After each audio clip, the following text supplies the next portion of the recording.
Yeah, it's a really weird kind of report the income, but you get zero expenses if it's a hobby. So,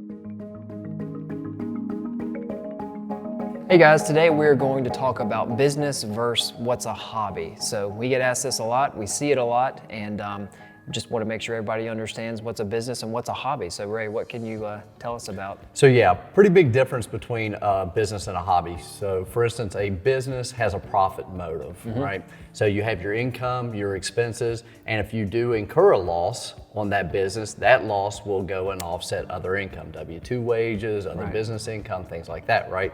So it's really advantageous to have what's called be classified as a business.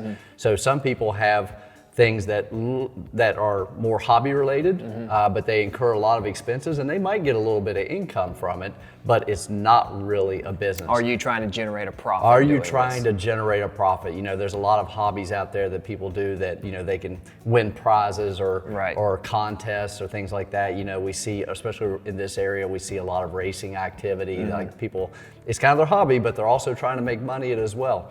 So what we concern ourselves with is trying to make sure that that thing is defined as a business, and so that way you understand how to try to stay out of that hobby, those hobby rules, because unlike a business, a hobby can't take tax deductions. So it used to be that they could, but now it's all the income that you realize from the hobby, the income without any of the expenses.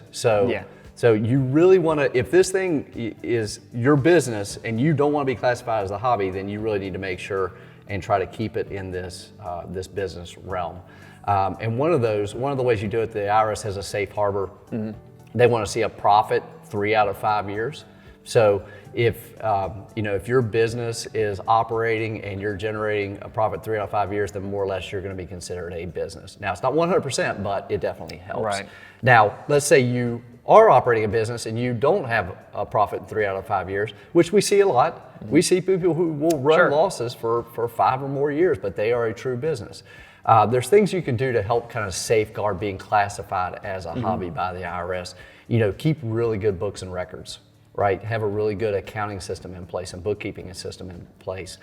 Make sure you have separate bank accounts from your personal and the business. Have an entity set up like an LLC.